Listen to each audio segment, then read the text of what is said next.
This is Ian. And this is JR. And we're from Stone Witch, and you're listening to Chris on the doomtombpodcast. Who cares? All right.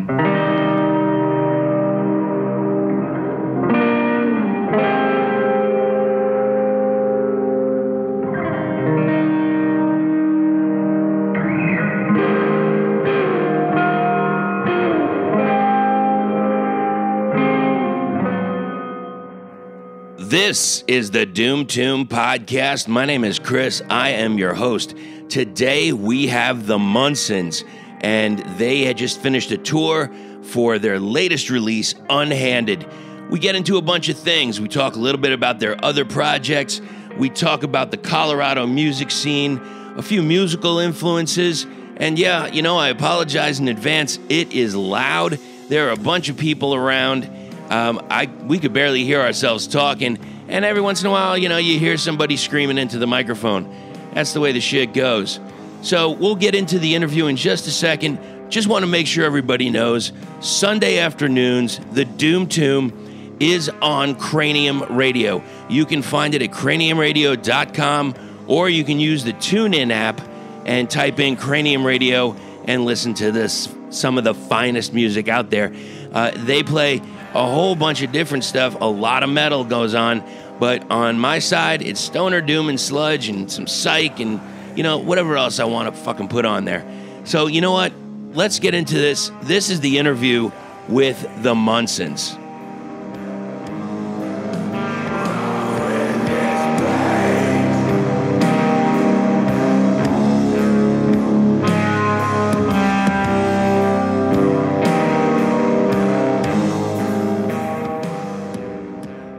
We are at the Palo Verde Lounge, otherwise known as the Dirty Verde, in Tempe, Arizona. And this is the day before I would say like one of the biggest Irish holidays of the year. I think y'all would be agreeing with that. And I am with all of the members of the Munsens. Could you guys just go around with the mic and introduce yourselves? I'm Sean. I play guitar and vocals. Graham, I play drums. And I'm Mike. I play bass and I sing. So let me get started off right away. Like, how'd you get started creating the music that you got there? It started before Graham. Actually, me, Sean, and another guy, our friend John, was playing guitar at the time, and it was really just kind of something we would do late at night after the bar, come home, and we were able to jam in my buddy's basement, and that's what we'd do. We'd come home late and just turn it up and let it rip, and that was kind of the early iteration of the band, and it was a while before we kind of started booking shows or trying to really do anything with it. Right. Now, do you all reside in Denver, or are you all from Denver? We're all living in Denver now. Right. Sean and I grew up in New Jersey before moving to Denver, and I think Graham's from Denver. What part of Jersey? We're from Ocean Township, which is just west of Asbury Park. Yeah, absolutely, man. Oh, did you ever get to play at like the Stone Pony or anything like that? I have not played the Stone Pony. There's a little bar, a vibe similar to this, called the Saint. Right. It's on Main Street there, really divey spot, and we've played there a few times, as well as the Wonder Bar. Yeah, I came from New York, so I've been all over Jersey. I used to be a truck driver, and I would drive all around. So yeah, I'm very, very familiar with that. I bet. Well, you know what? Now that you're in Denver, I mean, it's colder, I guess. Is it colder longer in Denver, or? I think that overall the weather is more favorable in Denver year-round. Yeah. It probably gets colder in those few months in the winter, but it's not that prolonged gray East Coast cold. So being over here on the West Coast, man, it's got to be great because you got this beautiful weather. Now, you just missed it. We had something going on with whatever it was, the polar vortex or whatever. We had some cold weather, man. I just know it's cold when I see my breath. And out in Arizona, no good, man. I came out here because I don't like to shovel sunshine, you know, or I don't have to shovel sunshine. So it's tolerable in March. I don't know if I could do the summer. You know, it's really not that bad because you all just hop. You all just hop around. How are you? Holy fuck, man. We're in Tempe. All right, now, we got somebody right behind you and giving some hellos. Could you just This is my friend Andrew Brewer, and he's here on his bachelor party. Oh, no kidding. Can you say hey? what's Can up, you dude? give the mic? Can you give the mic to him so he can say hello? What up? All right. So when's the big day, man? May the 4th be with you, dog. We'll come grab you in a second. May the 4th be with you. It's on the 4th? Oh, no kidding, man. And you could have like a Star Wars theme. That's what we're trying to do. That's it, man. So let's talk a little bit about Denver, man. There seems to be a huge scene there. Like, do you have any idea like why there's so many great musicians coming out of Denver? I mean, we've always had a good scene there, like as far as the metal heavy scene goes. But just in the last like 10 years, it's really blown up, and we've had so many of these bands, Feather and Bone, Primitive Man. They're all coming up, right? You know, getting their recognition that's deserved. Absolutely. You got also Green Druid. Yeah, Green Druid, Dreadnought. There's a whole slew of bands. Stone Deaf. Yeah. That's the thing. I don't know if you know these guys. Cloudcatcher, you familiar? Yeah, they're good buddies. Maybe it's their story to tell, but like I know they put out an EP recently, and now they're kind of finishing up. Like, are they starting another project? Yeah, they're just starting a new project. Yeah, right. Yeah. I saw them in 2017. They came out here. I think it was on Labor Day, and they opened up for Earthless, and what a phenomenal night. Yeah, that's a good package too. Those two bands. So when you were in Denver or just Colorado, what are some of the venues that you would suggest people to book and to play at? High Dive, Three Kings. Yeah. Streets, Tui's, Squire, Larimer Lounge, Lost Lake. There's a whole. That's about it. That's about. There's a lot, but those are the big four. Those are the main ones. Yeah. The early ones. Those early ones are good because they're still independently owned and run, and Right. we think that's cool. So. Yeah, man. You keep it. Keep it local. Support the local venues, man. Because like, if we don't come out as fans, it's like they're going to just shut down, man.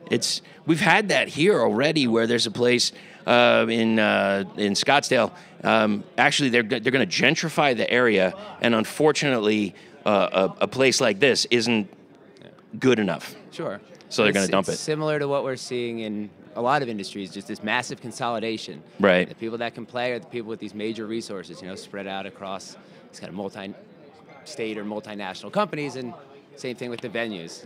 In Denver, it's become, Live Nation and AEG, but like right. I said, it's similar in a lot of cities. So yeah, supporting the small ones is super important. Absolutely. Now, would you mind? First off, I want to talk about some of your other activities. I know you're very much into photography. I am. Okay. Yes. So how does this work? Like, are you doing the photography at some of the bigger events, some of like the festivals and et cetera? I am. First and foremost, I'm a writer. I'm a journalist. Right. And it pains me to say it, but it's easier to sell photos these days than it is to sell words in many cases. Right. And playing so many shows and being in music, I kind of got to know some people putting on festivals, and over the last handful of years, I've done more and more festival photography for Electric Funeral Fest or Cycle Las Vegas or Austin Terror Fest, and right. And a ton of other shows along the way. So I guess it was kind of just being in that world and hanging out at the shows that gave me my start there. How'd you get involved? How'd you start? And I'd always shot photos, and as I became more active as a musician and touring more, I just found myself shooting more, putting the two of those together. Right. And I actually self-published the magazine for a little while to initially get some of my work out there, and it kind of just branched out from there. So you've been doing it how long? Shooting photos? Yeah. I've been shooting high schools probably since I was in the 6th or 7th grade. Okay. But music photography really more just in the last 10 years. So if somebody's just starting out, what would you suggest would be some like not overly expensive gear, but some good like starter gear? I'm not super familiar with kind of the intro package with everyone's line, but I can say with some certainty that there are cameras in everyone's line now that are $200, $300, $400. That'll be more than enough to start with. I think the big thing to keep in mind is kind of a classic rule: don't spend a ton on your body. Save some money for some nice lenses. Yeah.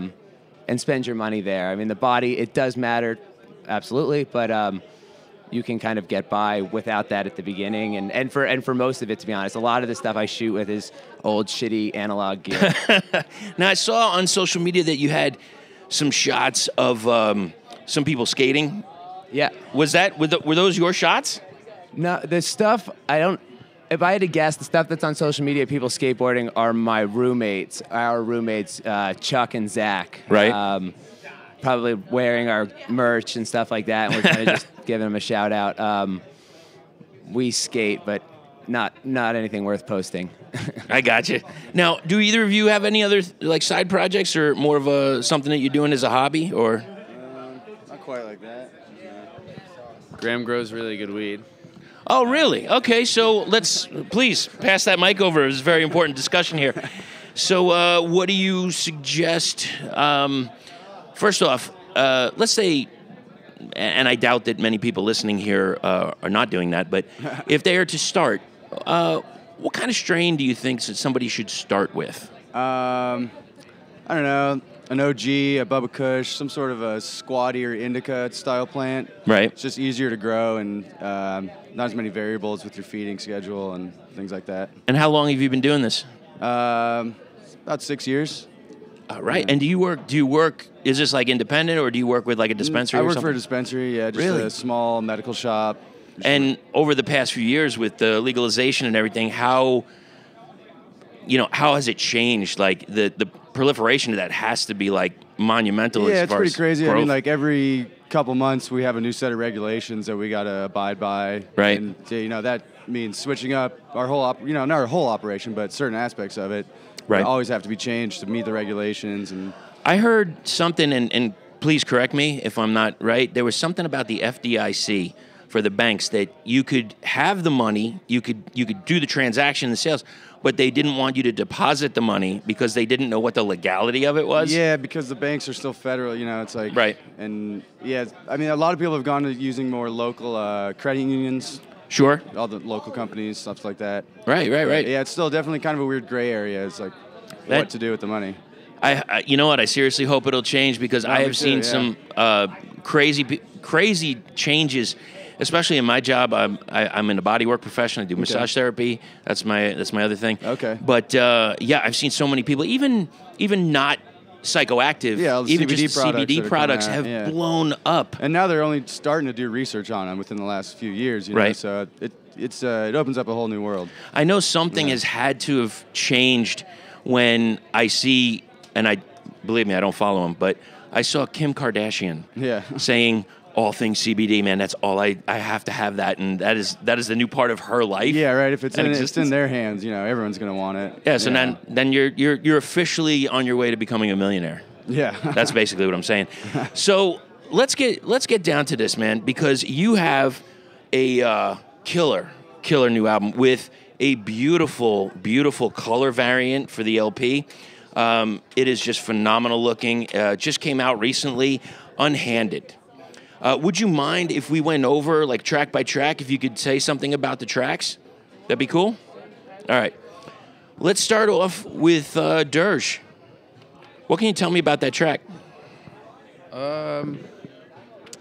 That track, let's see. I guess I wrote most of the riffs and the parts of that. I don't know. It's supposed to be just this long, melancholy dirge, for lack of a better word. Yeah. There you go. Well, it's odd because as I hear it, and you don't have to tell me. I just write down some adjectives or something that helps me to understand the music. I just put what I got out of it was purgatory, yet relationship. I don't know if that is anywhere near what you were going for, but that's what I felt as I was listening to it. That's what I felt as I heard and read the lyrics. Yeah. I think it's more about just kind of like the fall of the human race, more or less. Right. Just, yeah. A dirge for those in the future. It's kind of loosely what it's about. I like that it's the longest song on the album. I think it is. Yeah, absolutely it is.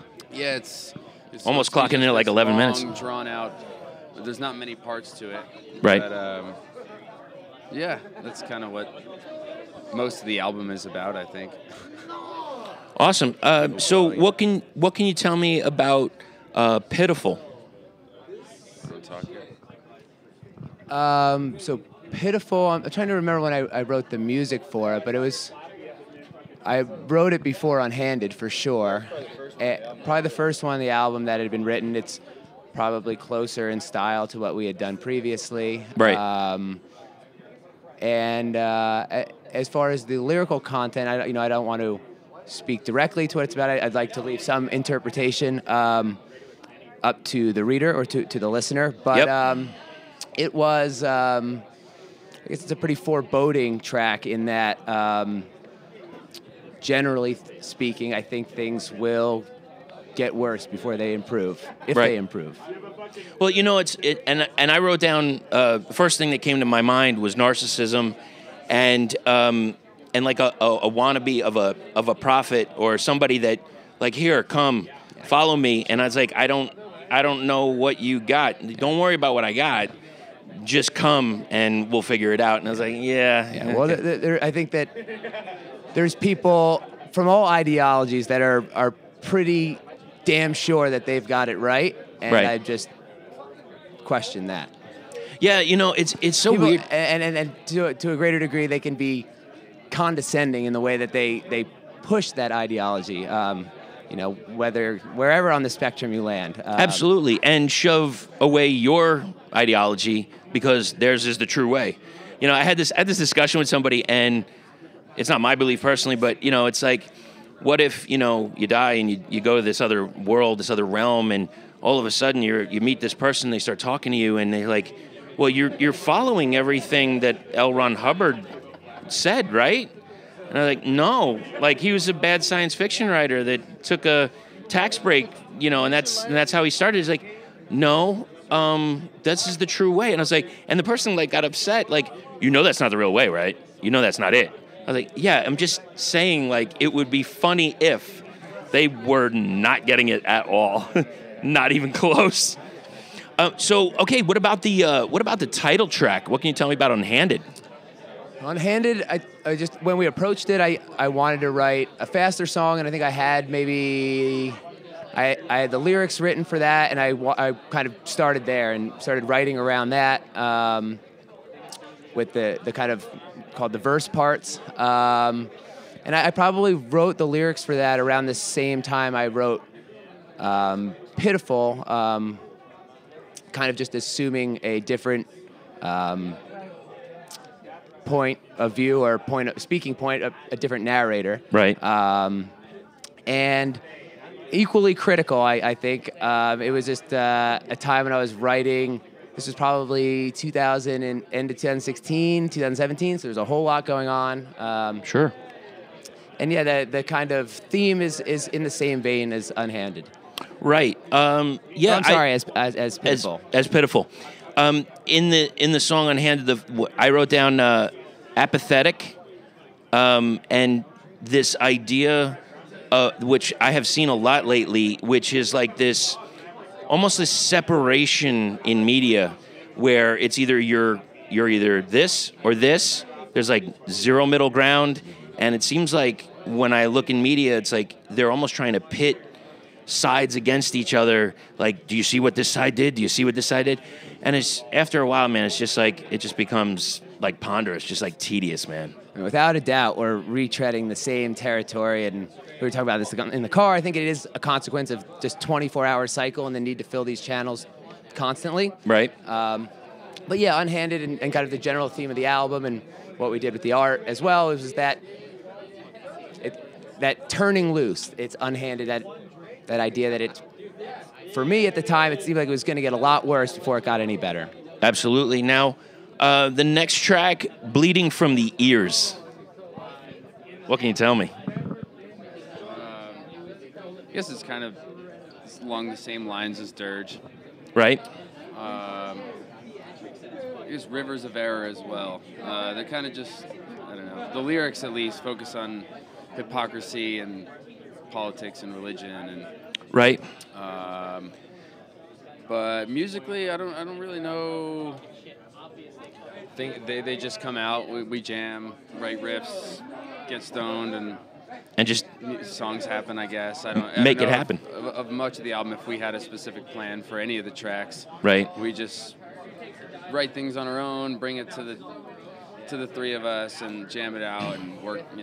Definitely take our time. But there's something great about that because it flows, and you can feel that. Like it's not programmed. It's not like we're coming with this. You let it flow out of you the way that you wanted it to, and this is the result. For Bleeding from the Ears, I just wrote down Following Blindly, like sheep, and then you were talking about Rivers of Error. It's almost like I wrote down False Control or Deceit, and that seems like a common theme. And I don't know, where you were getting the ideas from, but it seems like very cohesive. Each track almost seems like it blends with another, a borderline concept, Yes. running through the entire album, which is fantastic. Yeah, I think, and one of the things that we are fortunate to have is we have yet to be in a position where we had to write and put out an album on any sort of timeline or get songs together and get them out on any timeline. We've had the luxury of being able to take our time, and I think that helps to that end, to it being a natural kind of flowing whole body instead of kind of something that we had to force out. Absolutely. Now, how do you feel that Unhanded was or has progressed or changed from Abbey Rose and Weight of Night? Obviously, the style is different, and we've experimented or just explored more styles. A lot of that is the change in the lineup of the band. Absolutely. So Weight of Night Weight of Night was fully our other lineup, with Sean on drums and our former guitarist, John. Right. And we were kind of writing in a more kind of, I guess, traditional doom style with our own spin on it. And when Graham came into the band, which was finishing the writing of Abbey Rose and recording it, but to a much greater degree with the writing, production, and recording of Unhanded, we had Graham on the drums, which really opened things up. We had another member with different interests and styles and influences. Sean and I were writing music that was branching out in every different direction, so it all just kind of came together at a time when we were able to take those ideas and run in every which direction with them. Absolutely. Thank you for that. I appreciate it. So if you're to get ready to release something else coming up, would you ever think of like a collaboration, like anybody else that you would want to add on, like for maybe a vocal or somebody different that you might want to bring into the mix? I don't know. I can't say I have anything in mind or discussed anything, but yeah. But you never know. Yeah, we never know. I mean, we're open to all kinds of stuff. Awesome. Just going to switch up gears here, and I was going to ask, maybe if you go around, just tell me, what are your favorite Neil Young tracks? Let's see. So my favorite Neil Young track, and I'll go with one just because we just saw him live, and I was shocked to see him play it, but he played Mansion on the Hill, right? Which I guess is actually a Crazy Horse song, but he played it solo when we just saw him in Minneapolis. So for now, I'll go with that as my top Neil Young song. That would be your top. Okay. I guess I really like Down by the River. Yeah. Yeah, that's a fucking great one. There's something like, I remember back in the 90s, when grunge was getting, mad huge. Yeah. And I think Pearl Jam grabbed a little bit of Young. Oh, yeah. But I really feel, and maybe I'm off base, that like Neil Young was the pre-grunge to I could see that. the grunge. Yeah. And even just in his style and I might have this right or wrong. It's he had an album called Arc, and one was called Weld. I remember somebody turning me on to that when I was a kid, and I was just like, this is just phenomenal music. He's got that one from around the same time, I think, but it's called Mirror Ball, and Pearl Jam's actually the backing band on that album. Oh, no shit. So I mean, and you know what's weird? It's like, obviously, everything happens the way it happens. Like I wasn't around, obviously, when Sabbath was big, but you go back and you hear it. Like the first chance I got to hear Neil Young originally was on MTV. Back when they played music, and he had this song. Like I think he was trying to just give them a shit album. I'm not really sure that when he did that. Was it their song like Wonderin' or something? It was almost like a doo-wop-y song. Do you remember that? Yeah, Wonderin'. Yeah, won't. There's all kinds of weird stuff in his catalog. He's got Trends, yeah. he had some ages. He's all over the board there. Yeah, My personal favorite, the entire album of On the Beach, but particularly the title track. Right. It's very just slow and It hits you. just sad and really good. Yeah. Awesome. 3 chords. Now, again, I'm going to switch up for your merchandise. I've seen some of the illustrations that you have, and it looks just, I love it. And it's taken from different styles. Who is doing your merch for the illustration? This one right here that he's wearing with the triangle. Yeah. Andrew, can you show him? Can your shirt? you move back just a little bit and let's see that? Oh wow, there you go. That was made by. All right. Do you want to postpone this? I think we're gonna cut this because this isn't the first time Loserfur has shut down my fucking podcast. We'll get back to it. We had to take a quick break because the band Loserfur was on the stage, taking it over, just dominating. I got nothing but love for you guys. I was just kidding.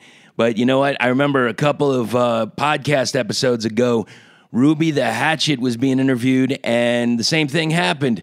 So it just proves, man, these guys are loud as fuck. Loserfur. Hey, you know what? I have a live feed from them from a previous show. Let's check that out, and then we'll get right back into the interview with the Munsens. Fuck you all. I love you to death. Text me tomorrow if you have any complaints.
got one more song for you guys, and we're out this bitch so I can get fucking drunk as Richard Pryor.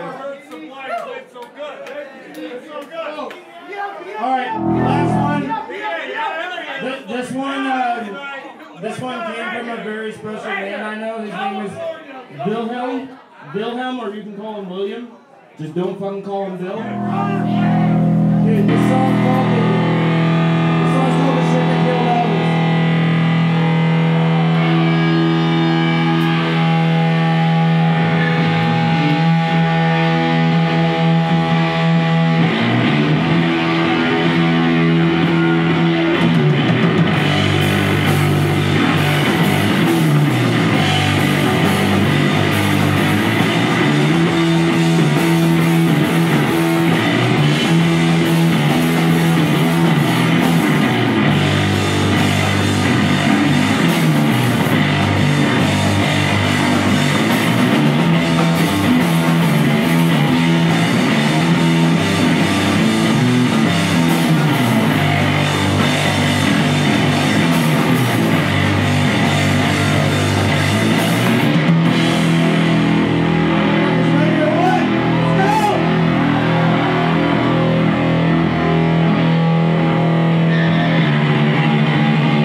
Okay, last we left off talking about the illustrations for the merchandise Can you tell me who is doing the merchandise? So this one here, this is called the Hunt Tee. Yeah. This was done by Ethan McCarthy of Primitive Man. Right. We've got another one that his brother is wearing tonight, was done by a friend of ours named Earl Snyder. Right. And then the other one that you see out there called the Speed Freak Tee. Yeah. With the face kind of like spaghetti hair, tongue out. Right. That was done by Shag of Acid Witch. And we can find all these people on social media? Yeah. Okay, good. And then there's another new one there. I don't know his real name. I know his Instagram handle, which I don't think I can pronounce it. He's I don't know. Where's he from? The guy that did the newest T-shirt? I think he's Vietnamese. Yeah, anyways, couple friends. It's that guy. Couple artists that we found online. Right. Like that style. That's awesome, man. Now, if I can, I wanted to just talk a little bit about something I saw on social media. I saw on your Facebook page that there was an actual chair on fire. Like, can you tell me what the hell happened there? That was a few tours ago, and funny enough, it was 2014 or 15, whatever the case was. I'm pretty sure we were on tour with Toke, and we were at a friend of ours' house in Wilmington, and kind of backed up to a little bayou or kind of inlet, and we were having a big bonfire out there, and our old guitarist always wanted to keep things interesting, started going inside and grabbing furniture from the house to fuel the fire. Really? So that chair was just his latest pick for the fire. Uh-huh. And was it a decent flame? I mean, it was a hell of a flame. I mean, we were licking the bottom of these trees, maybe 20 or so feet up, and I was afraid that it was gonna catch the trees on fire. John ran back inside for a massage table, and that's where our friend Dan drew the line. So yeah, okay. So has there been any other furniture on fire since then? Munsens furniture on fire. Right.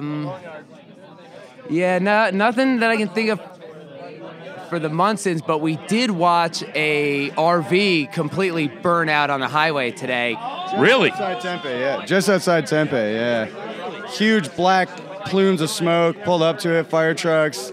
The RV was just gutted. There was fucking nothing there. It was like the frame, yeah. It was fucking gnarly.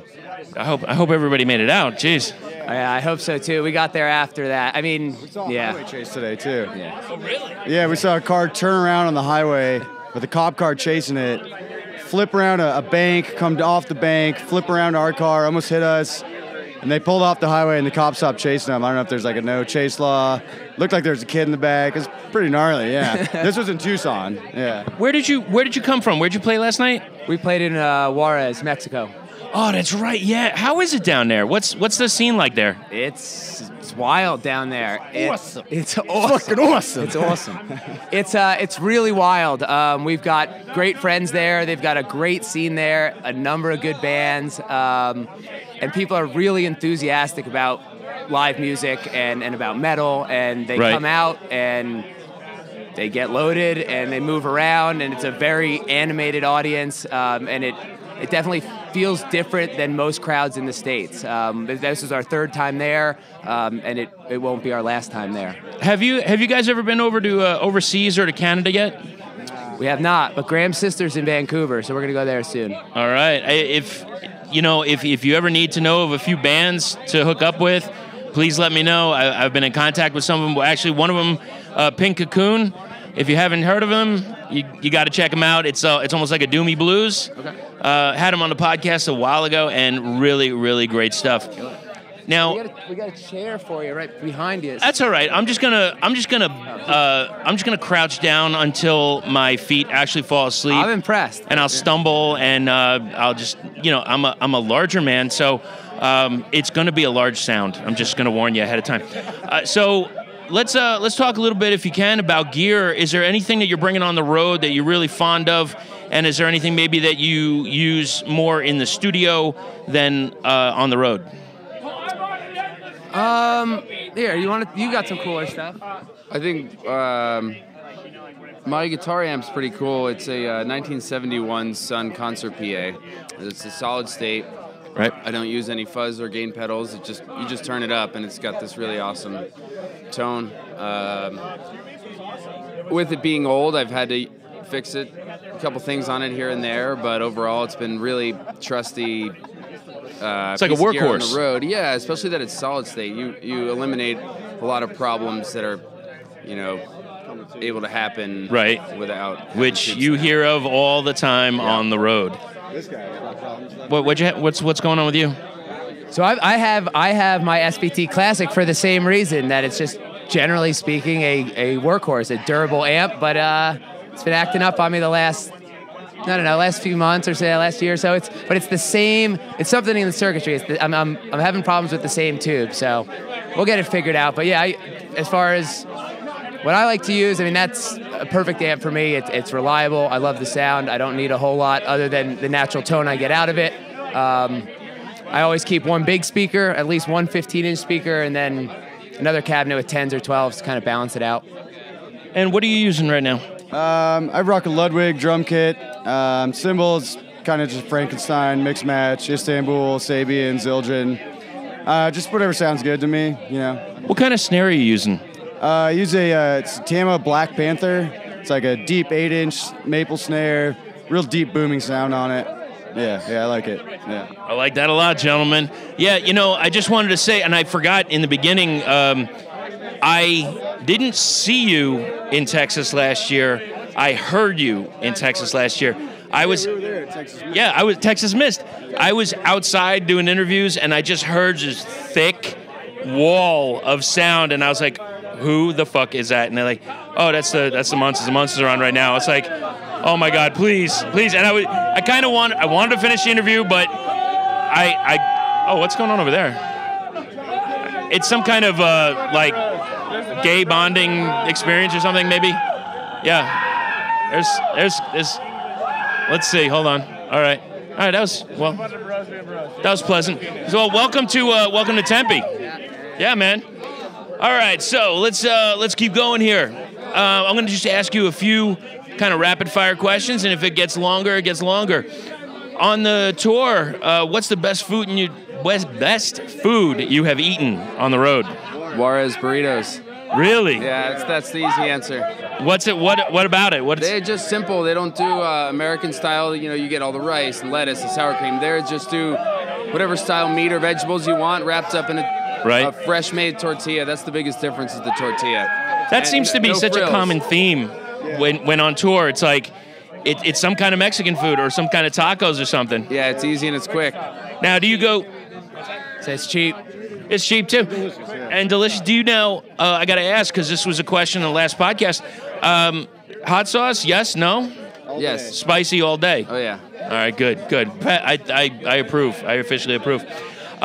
What are some of the best scenes for this type of music across the country? Not to stroke around dicks, but fucking Denver is killing it right now. As far as like the middle of the country. It's always been good when we've been in. Well, I know we got a good scene here, but I have heard from several people Denver is heavier. Yeah. Denver. I mean, Austin's been good. Portland's been good. Hey, you know what? San Francisco. We've had good shows in San Francisco too. We haven't done too much on the East Coast, but generally speaking, a lot of these cities. It's good to us. Texas is always good to us for the most part. Yeah. There's plenty of places to play in Texas. Okay, let's go around the horn here. If you are a superhero, what one would you be? And if you cannot think of one, what superpowers would you have? I don't know about a superhero. Superpower though, bulldoze. Bulldoze? Just fucking bulldoze shit, Did you? I just saw a video today, and it was of a tank going over a car. I don't know if you saw it. It was on some weird site like crazyshit.com or something. The thing obliterated that. That's kind of the approach I'm going for. And that's what you're going for. Is that your drumming style? Is that how you approach it? Yeah, they call me the bulldozer. The dozer. Well, you seen the video of the guy in Granby, Colorado, like destroying the town with his armored truck? Oh yeah. Yes, I have. And that is killer. Oh, what you got going on, brother? You got something to say? Hold on a second. Yeah, come on over. Come closer. Let's see.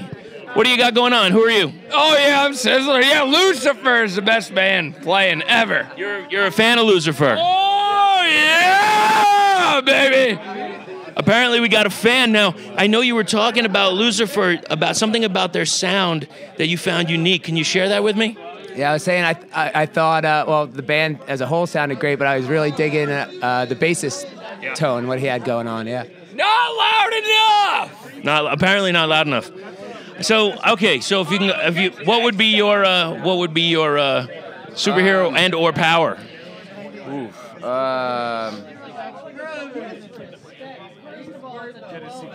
I'll go with the easy one. I'd love to be able to fly. Able to fly. Okay, all right. Save money on a plane ticket. Yeah, exactly. One place to another efficiently. All right. And what would you be as a superhero? I'll stick with the super power thing. Well, in that same vein, I'll go with time travel. What? Time travel? Time travel. Okay, where do you want to go?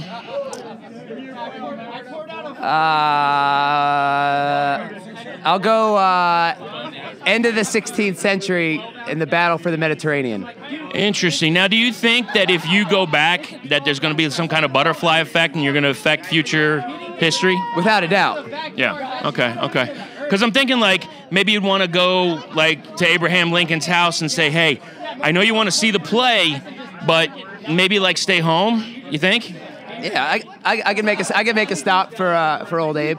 Thank you. I appreciate that so much. That means, you know what, that really means a lot to me, and I thank you for that. Yeah, my civic duty. Yeah, well, you got to do what you got to do. Now, what was the last movie that you all saw that made you laugh, like, uncontrollably? I don't know. We watched Step Brothers in the car the other day. I've got my laptop with a couple movies on it. It's classic. Always makes me laugh. Absolutely, and there's a special scene with the drums, so that's got to be near and dear to your heart, yeah. The ball scene is always good to watch. Yeah. Well, we watch Half Baked. That's just a favorite one that always makes me fucking laugh. Yeah. The most quotable movie of all time. Yeah. Definitely. Yeah. Before we left, I gave FUBAR a spin just for good measure. FUBAR. FUBAR. If you haven't seen it, 1 and 2, check them out. Wait a minute, FUBAR. I've heard. Tell me the two Canadian metal guys just trying to go out and give her. Yeah. So it's worth it. Definitely worth it. Okay. Is it kind of Spinal Tappy in a way? It's kind of Spinal Tappy. Okay. I got you. Okay. So if you have a movie, based on the Munsens, is it going to be a horror? Is it going to be a comedy, a drama, or maybe even a family film? I think it'll be a really greasy B movie with a little bit of everything. You'll have be one of J-Rock's grease films. Like a grindhouse film. A big a car chase. Okay, go. The Boneyard. Okay, what's going on? The Boneyard is a house that I used to live in. And when we were making snowboard films, a whole bunch of us used to live in there, and it was, the kind of place that we more or less just tore to pieces. There's nothing left. There's not much left. Well, with the fires in that area, I can understand. No fires in that one, thankfully. We had to sleep there, but... Dominic Ramsey was able to make it out smooth right down the street. That's true. Really? That's true. It was a few blocks from the family home of John Benet Ramsey. Holy shit. Yeah. That is, wow. All right, well, there you go. Little trivia there. So, as a kid, what was one of your famous crushes? I got mine ready. The Pink Ranger, Power Rangers. That's a good one. But fully masked. Yeah, Kimberly, fully masked. She has to have the mask and an athletic woman to boot. Yeah, for sure. Yeah.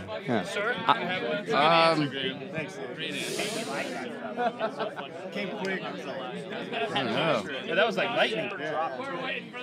I can remember always thinking that Grace Slick from Jefferson Airplane was a super babe. Yeah. Okay. But I can't remember any super vivid childhood crush. It's probably just tangled up in porn. Yeah, I don't think I had one. John Benet Ramsey. Yeah. Oh, no.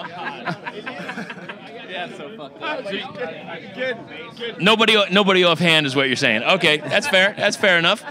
Okay, are there any songs in your catalog that you have never played live? Since I've been in the band, yeah, for sure. since Graham's been in the band, we haven't played anything off of Weight of Night. Kind of all the stuff that we had written with John, we kind of just left that part of the band be, and stuff that we had worked with Graham, we kind of moved forward with that. So Weight of Night and anything we had written prior to that, we hadn't. We've never played live, but other than that, we've played most of our stuff live. We were kind of getting at before. We have taken our time with songwriting, so a lot of the stuff that we have kind of brought to a conclusion, we've ultimately played live. Awesome. And do you ever put covers in your set? We don't do a ton. We played a Halloween set, and we covered Night of the Vampire. Rock Erickson, Night of the Vampire. Oh, nice. Yeah. Oh, man. Yeah, it was a fun one. Good Halloween cover. Yeah. There you go. Yeah. But no, we haven't done a ton of covers, but we'll probably work another one or two in. Is there anything you would think of? Horse. Oh, yeah. The White Horse. Who's that by again? I can't remember.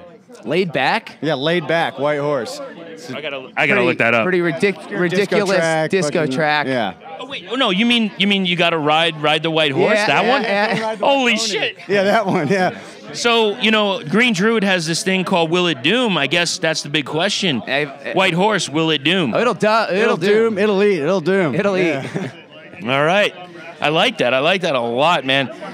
So we were talking earlier about your growing. Do you have a choice? Do you prefer an indica or a sativa? Yeah, I'm an indica guy for sure, as far as flavor and just I don't know, general cannabis profile. More of a sativa guy. I like to not get too tired and keep the day moving. Okay, so you can both have your own, and you don't have to share. And yourself? I'll just take whatever I can get my greasy mitts on. So in the end of the day, we'll smoke it all. It doesn't fucking matter. We just like to get stoned. As long as it's green, maybe a red vein or purple or something like that. Yeah, just as long as it's got good flavor. I like that. Now, there was this previous band that I interviewed called They bring this heavy doom. They have a great album out called Sentiment. Check it out if you haven't seen it yet or heard it. Yeah, killer album. It is just fantastic. And they asked me a question to ask you all, and that is, where is the best place you have taken a shit on tour? I can't. There's nothing above and beyond. I mean, without a doubt, the terrible dumps with no stall door outweigh any glamorous. Palo Verde being a number one on my list. Yeah. Number one is like it's the worst. That's the worst. But I guess the travel stop bathrooms aren't that bad. Yeah, you go to a Pilot, a Love. Usually they're pretty decent if there's no trucker dumping next to you. Yeah. Usually I find like a supermarket is a pretty healthy Also spot. good. Walmart's pretty good. They open it. I mean, It depends on the spot. I guess our bar's not too high. Okay, that's fair. Look, you're on the road. You're doing what you can. Yeah. Now, would any of you have a question that you want me to ask the next band? I actually think I know who the band is going to be if it helps. I think it's going to be Kook. We just played with them. Okay. I heard their vinyl was selling really well. They didn't have it yet. I guess there was some shipping issues, but they do have it now. Yeah. But they didn't have it the show we played with them the first night. So do you have any questions to ask the next band? The best strip club they've been to. The best shit club they've been to? Strip club. Oh, it's the best strip club. Yeah, we'll take one from the audience. Yeah. Is that where you're going to strip club? Yeah. All sure. right, all right. How can everybody reach you on social media? Yeah, at the Munsens on Instagram, Facebook, just the Munsens. We're generally pretty good about getting back. The band camp is Munsens NJ. Got to throw the New Jersey in there. Yeah. But yeah, I think that any of those would work for reaching us. Try to get back to everybody. Awesome. Thank you guys so much. Thank you. I appreciate your time, and this is the last date on the tour. Yep. It sounds like it was mad successful, and it was really good. You know what? I know I heard you outside. I can't wait to hear you inside this time. So thanks, guys. I appreciate it, and have the best travels back to Denver, and I'll talk to y'all soon. Thank you. Thanks for taking the time. All right. Thank you so much to all the guys in the Munsens. I really appreciated your time, and thank you so much for letting me borrow your SD card since I wasn't prepared, and then you had to send it to me twice because I screwed up on the computer. Thanks, guys. You really, really saved my ass, and I am grateful for that.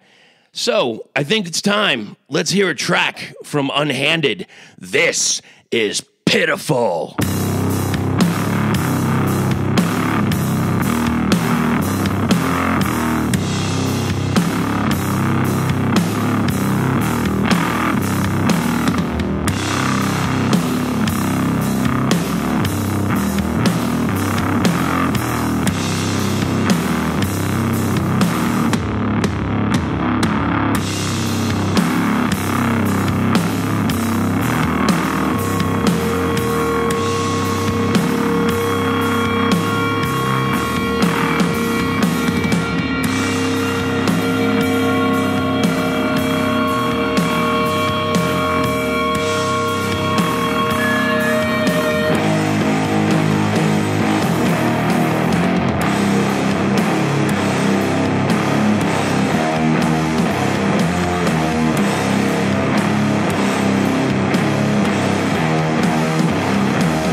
Thanks for sticking out towards the end. Doom Tomb Podcast on social media. You can find out where we're going to be. I sometimes put up some links to some shows coming up in the area and the bands that are going to be on them. Also, doomtombpodcast@gmail.com if you want to send a submission or just say hey or whatever. Don't forget, we love that shit. Leave us a review on iTunes, please. I need to move this needle up so we can become the #1 podcast. There is one ahead of us that is, they don't even do this every day. It's just ridiculous. I need those reviews, people. Help a brother out, would you please? All right, so what else? Oh, yeah, I mentioned it earlier. I'll mention it one more time. craniumradio.com. I've got a show on Sunday afternoons. I say it's 6 p.m. Eastern Standard Time because that's about the easiest. I'm in Arizona.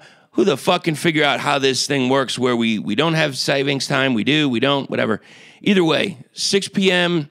Eastern Standard Time, Doom Tomb. Check it out, craniumradio.com, or use the TuneIn app and hit up Cranium Radio. And if you are a metal band that might not be in the stoner, doom, sludge genre, or maybe you are, maybe you just, whatever, you want to be heard on that radio station, check them out and hit them up at submissions@craniumradio.com. Thank you so much for your time. Love you all. I'll see you soon. Next up, When the Deadbolt Breaks. I'm out.